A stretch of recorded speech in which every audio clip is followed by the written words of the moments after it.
Okay, so up till now, all of you must have studied about cell and its various organelles and what are the functions of various organelles. And in the upcoming lectures, we will be studying about the membrane potentials and action potential. But for that, before starting that, it is really important to know that what are the various mechanisms by which various ions and substances they can cross the cell membrane, they can move in or out of the cell membrane, because that has a major role to play in determining the fact that what is the potential difference that exists across the cell membranes, because obviously you know that these ions, some of them are positively charged and some of them are negatively charged. So depending upon the concentrations of positively charged or negatively charged ions inside or outside the membrane, there is, certain potential difference that exists across the membranes of cells. So, now there are various mechanisms by which these ions keep on diffusing in and out of the cell, or some of the ions, they are transported by use of energy, which is known as active transport. So we will be studying all these different modes of transport one by one. So first of all, as you can see, it has been, listed in front of you. So the first mode of transport is vesicular transport, by which I mean the formation of vesicles from the cell membrane. Now, you must have studied in the unit of cell physiology. There are two processes. One of them is endocytosis and the other one is exocytosis. And in this, these vesicles are formed around the substance which needs to be transported inside the cell or outside the cell. And if the transport is taking place from outside to inside, that process is known as endocytosis. And if the transport of a particular substance or the secretions of the cell, it is and those vesicles are transported out of the cell, that process is known as exocytosis. So you have covered this mode of transport in previous chapter, so I won't go into the detail of this, but yes, I will be covering diffusion, osmosis, and active transport. So and this diagram basically tells you the concentration differences of various ions across the cell membrane. So if you have a look at this diagram, this area is basically representing the extracellular fluid, which is the fluid which is present outside the cell. And this is the area which is representing the fluid inside the cell, or you can also call it as intracellular fluid, right? Now, you do not need to remember the concentrations of all these ions. I will just tell you that which ions are most important. So first of all, coming to sodium ions, you can see its concentration is 142 milliequivalents per liter in extracellular fluid, or you can also call it as ECF, and 10 milliequivalents per liter in the ICF, right? So what you need to remember is that you might not need to remember these specific values, but what you need to remember or keep in mind is that the concentration of sodium ions is higher outside the cell than inside. Okay, that is what you need to remember.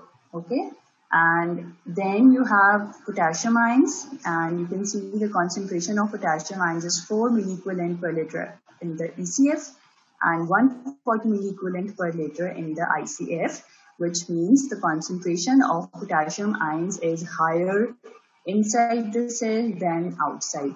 So remember this as well. Next is calcium ions. Calcium ion concentration is also higher outside than inside. Okay. So you need to keep in mind these three ions. Next, we are moving to chloride ion. The concentration of chloride ion is also higher outside than inside. So you can remember in this way that sodium, chloride, and calcium. the concentration of these three ions is higher in the ECF, and concentration of potassium ions is higher inside the cell.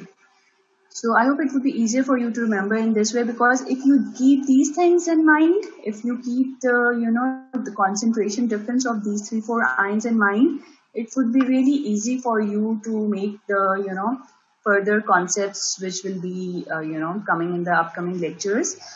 So another important point is that the phosphates and the sulfates, the negatively charged ions, and the proteins which are also negatively charged, molecules, their concentration is higher inside the cell. So generally, by combining all of them together, we can say that there are a lot of negatively charged ions that are present inside the cell, and the cell membrane is kind of impermeable to those negatively charged ions. So these negatively charged ions, most of the time they stay inside the cell, they cannot go out, so they give a kind of negative charge to the inside of the cell. Okay, so normally the interior of the cell is negatively charged as compared to the outside. Okay, outside is more positively charged and inside is more negatively charged.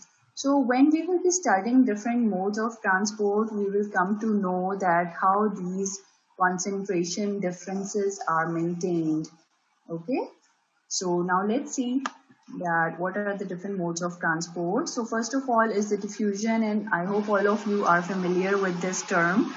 And Dr. Mavish probably also has covered this topic. It is basically the movement of molecules or ions in a haphazard way, randomly in different directions. So it is basically because of the kinetic energy of the molecules. And by diffusion is also provides us a mean for transport of various ions across the cell membrane. Okay, and obviously by in this process there is no utilization of energy in the form of ATP. And what is ATP? ATP is adenosine triphosphate, which is basically the energy currency of the cell, right? So the various molecules or ions, they can cross the cell membrane by the process of diffusion without the utilization of energy, and it is further divided into two types. Okay, it has a simple diffusion and facilitated diffusion, and we will see that what's the difference between the two. But whatever the type is, whether it is simple diffusion or facilitated diffusion, the point is that the main underlying concept of diffusion is that the movement of ions, it always takes place from a region of higher concentration to a region of lower concentration, if we talk about the concentration gradient.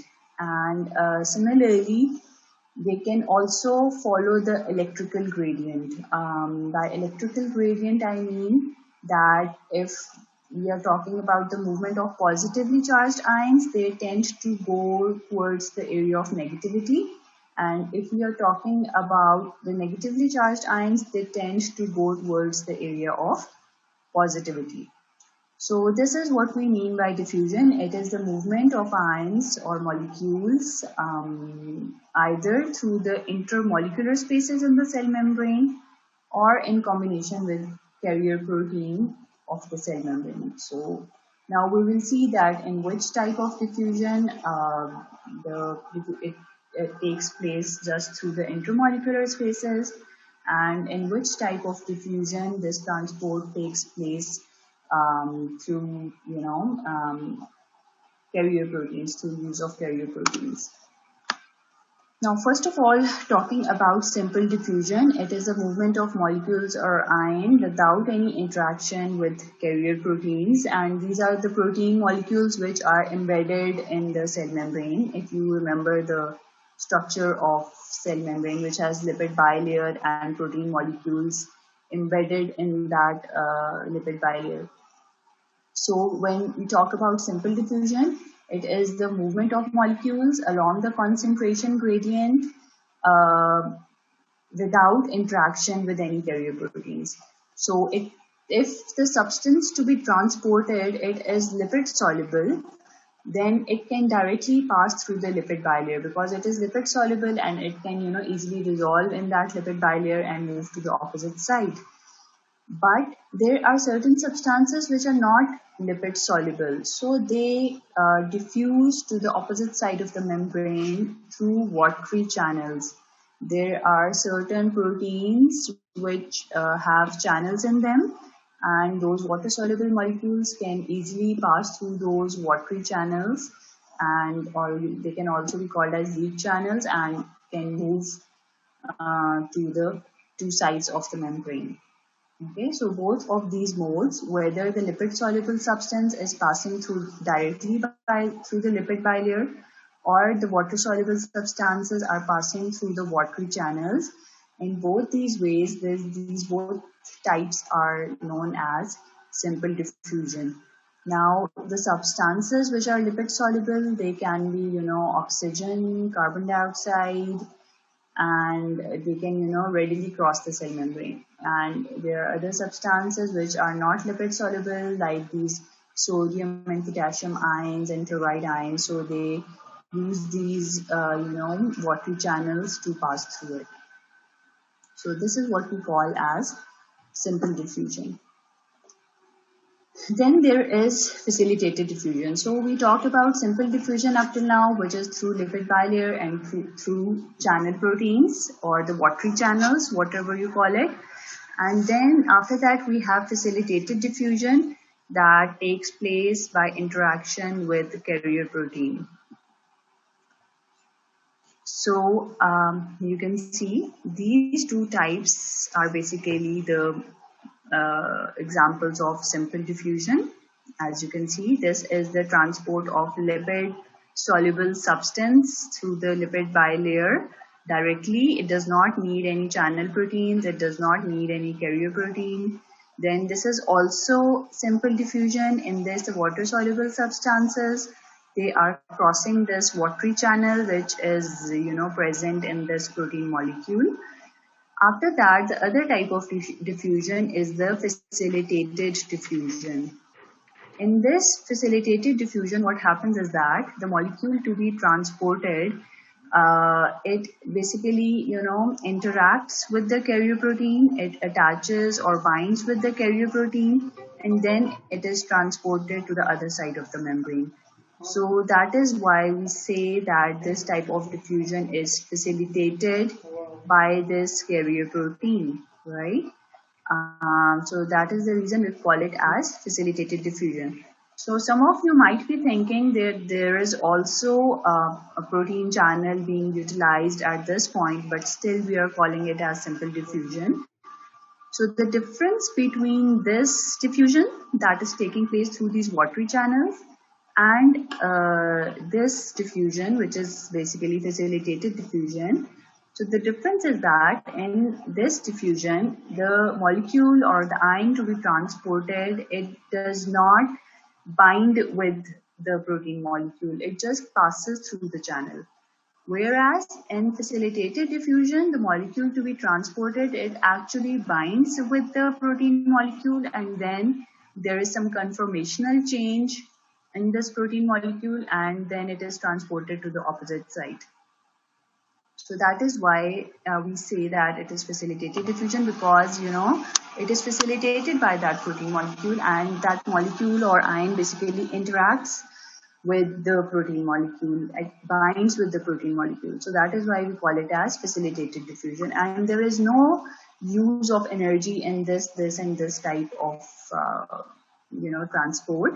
So, and all these movements of ions in these three modes, it is taking place because of the concentration gradient or the electrical gradient.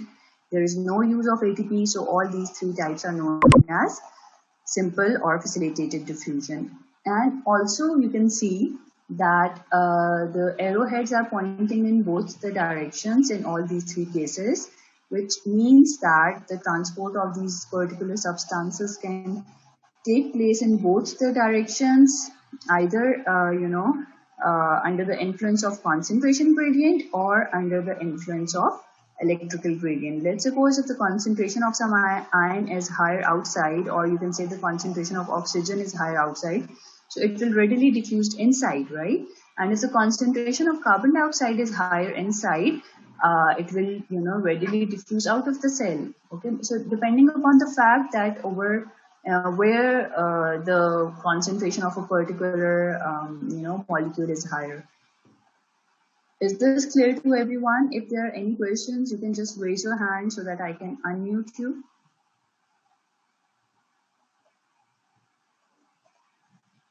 Is diffusion clear to all of you?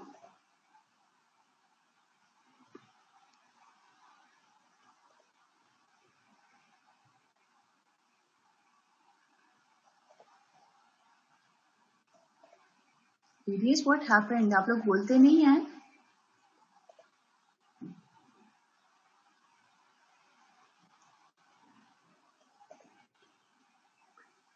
Yes, ma'am, clear.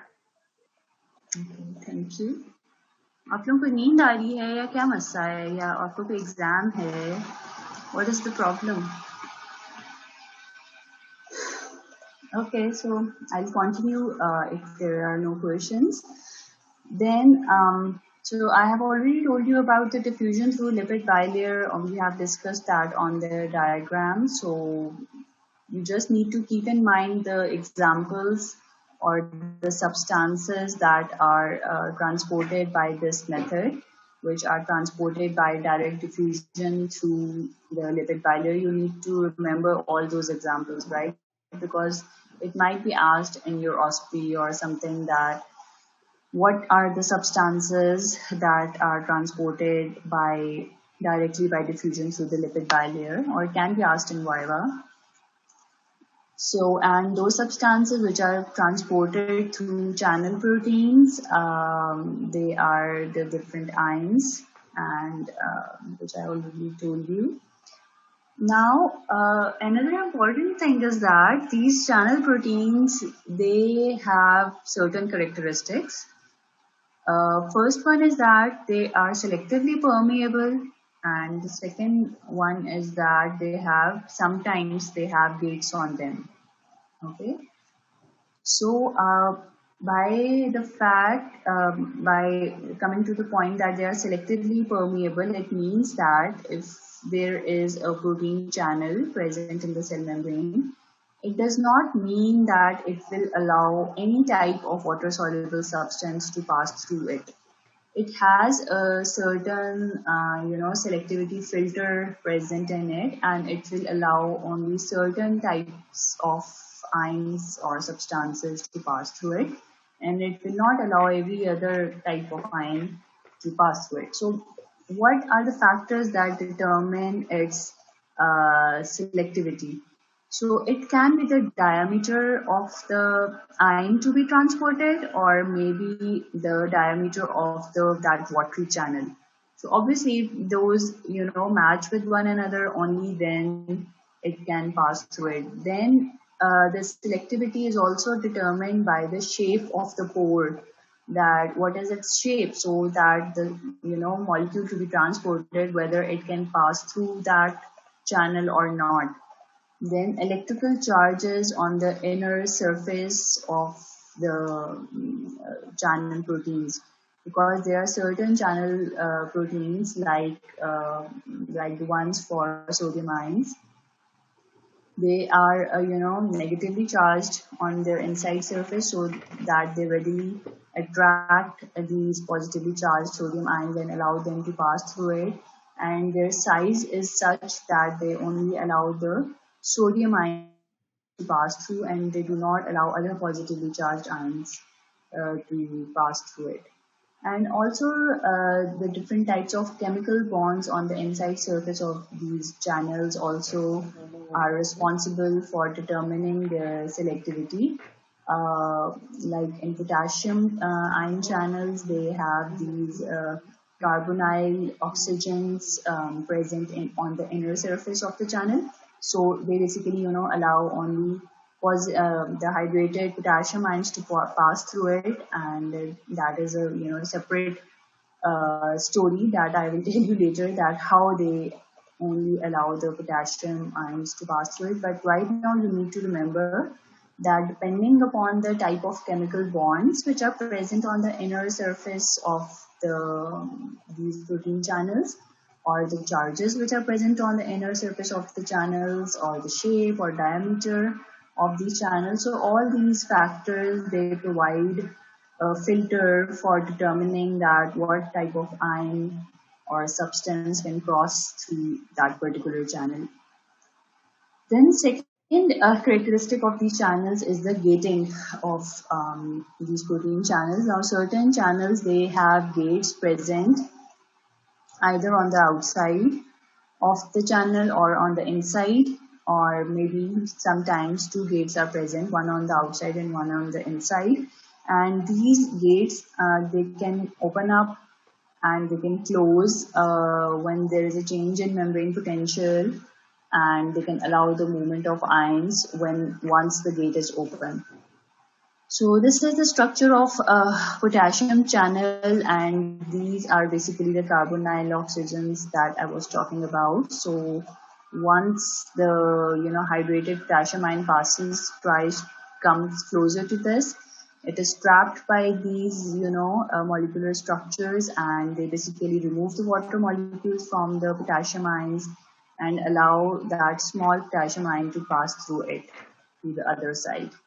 So this is how it provides a filter for determining that potassium ions can only pass through it. And they do not allow the hydrated sodium ions to pass through it because they are much smaller as compared to potassium ions. So when it comes closer, it cannot interact with these carbonyl oxygens, and it is unable for these molecules to remove to dehydrate that sodium ion and then allow it to pass through it. So this is it. You do not need to go into the detail of this. You can just ignore this if you find it difficult. Okay, coming back to the gating. Now there are three types of gating. First one is the voltage gating, second one is the ligand gating, and third one is the mechanical gating. Now, what's the difference between the three? When we use the term voltage gating or voltage gated sodium channels or voltage gated potassium channels, now these are basically the channels. Obviously, they have gates on them, but these gates will open only when there is a change in the membrane potential. Okay, I told you at the beginning of the class that most of the cells, they have a certain potential difference that exists across their membrane, and it is negative inside and positive outside. So if there is any factor that causes a change in this voltage, it will cause the opening of these gates, and obviously that follows the influx or outflux of these ions. So I told you that the concentration of sodium ions is higher outside, so they will diffuse inside, and concentration of potassium ions is normally higher on the inside. So once the gates, they open, these potassium ions, they tend to move outside. So this is how this voltage gating operates. Then there is another type of gating which is known as ligand gating. In this, what happens, it is also known as chemical gating. As the name shows, that it involves certain chemicals which can be neurotransmitters. So once they are released, they attach themselves to the receptors and results in the opening of these gated channels, ligand gated channels, and obviously the influx or outflux of the ions follows after that. Then there are certain areas in the body or cells in the body where mechanical gating takes place, such as the hair cells in the cochlea of the ear. In these, what happens is that these channels over there, they open up whenever there is some kind of mechanical stimulus by the movement of these hair cells, and so that's why, since there is the mechanical stimulus which is causing the opening of the channels, so that is why such kind of gating is known as mechanical gating, right? So this is about the gating of these protein channels. This is about the selectivity of the protein channel. So you have to keep this thing in mind that when we are talking about the protein channels, they have two characteristic features. They have selectivity filter and they have gates on them. Not all of them have gates, but some of them they do have these gates on them, and there are different ways by which these gates open up. Some of the gates they open by a change in membrane potential, so they are known as voltage gated channels. Some of the channels, the gates of the channels, they open by the attachment of some neurotransmitter like acetylcholine, etc. So they are known as ligand gated channels or chemical gated channels, and there are some cells in the body in which these gates open when there is some kind of mechanical stimulus. So that's why such gates are known as mechanically gated channels.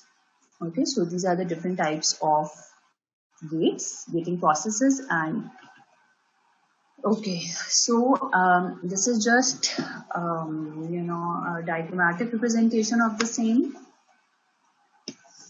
So in the top panel, you can see sodium channel, right? And the bottom one is the potassium gated channel, right?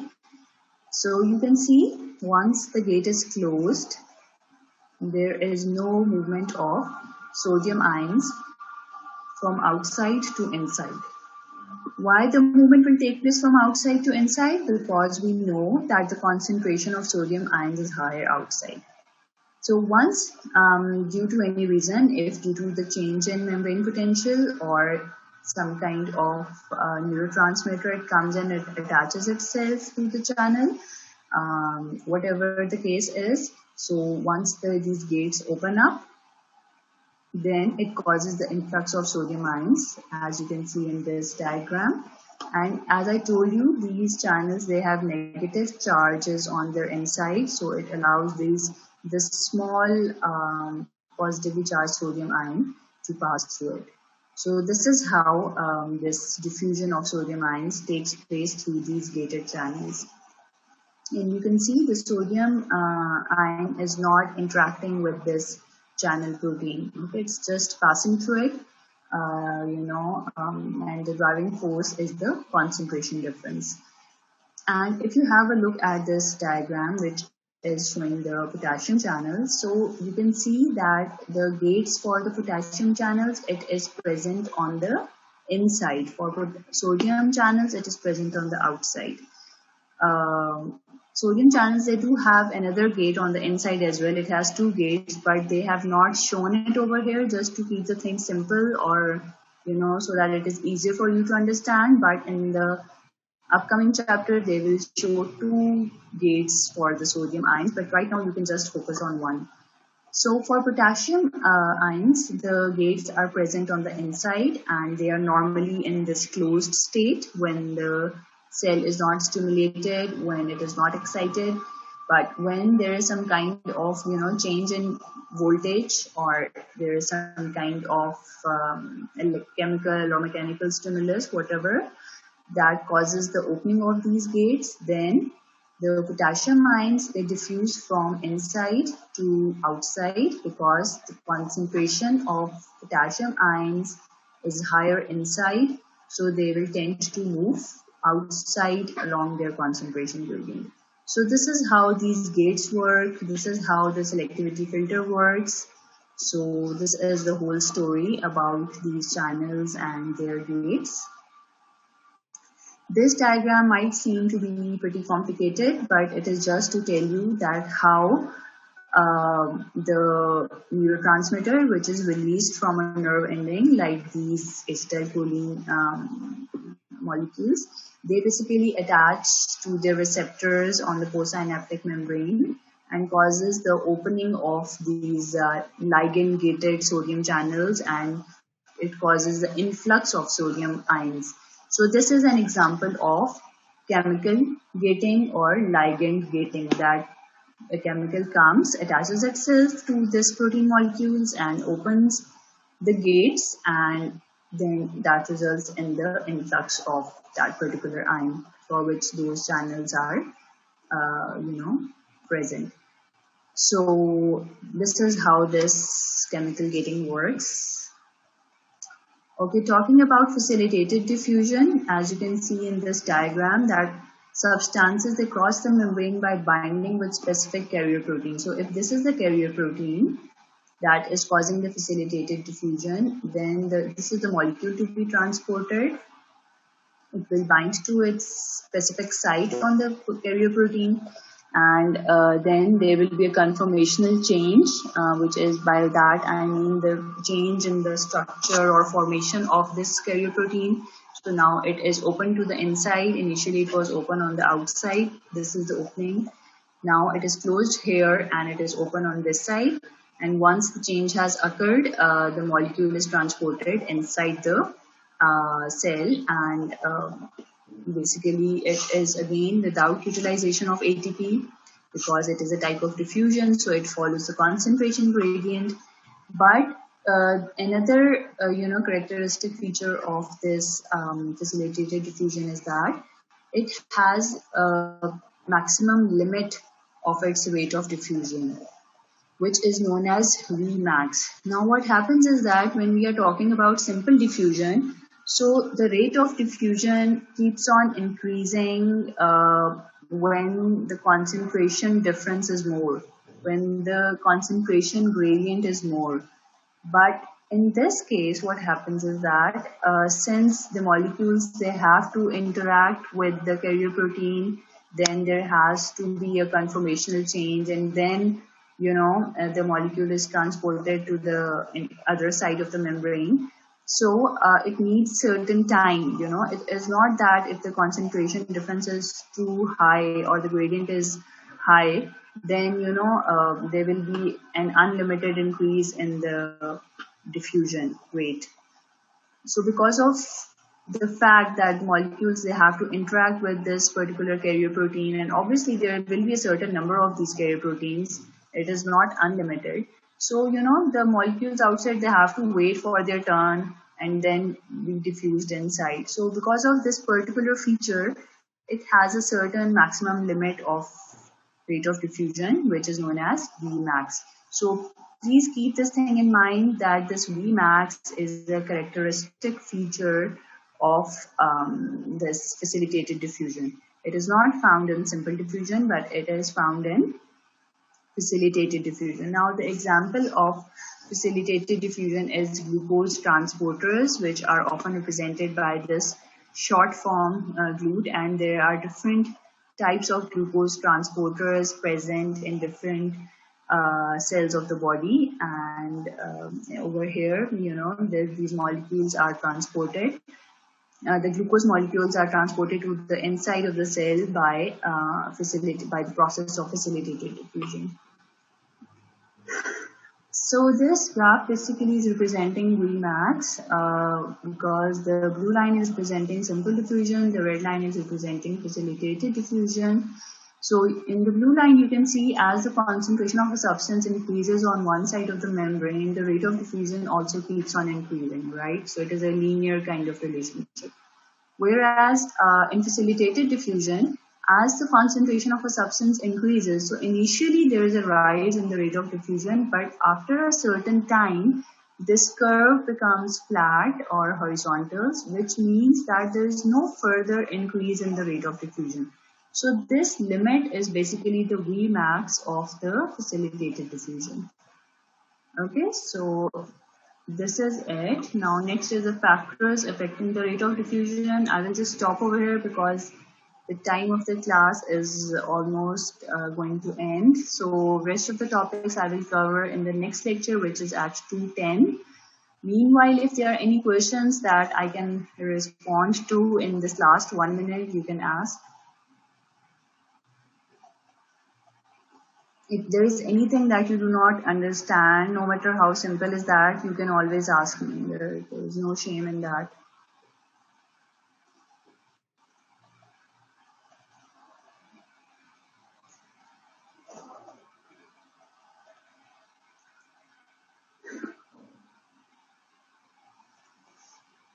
No question from anyone? So have you understood everything? No, ma'am. Yes, ma'am. Okay.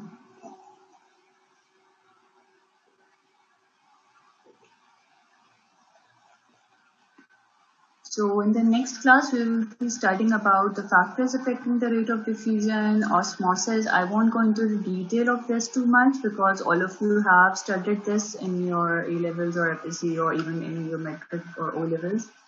So you know everything more than me, that what is osmotic pressure, osmolarity, and all those things. So I will be focusing more on active transport, which is really, really important. And so let's see, we'll meet in the next class, inshallah, at 2:10. Okay? Allah Hafiz, everyone.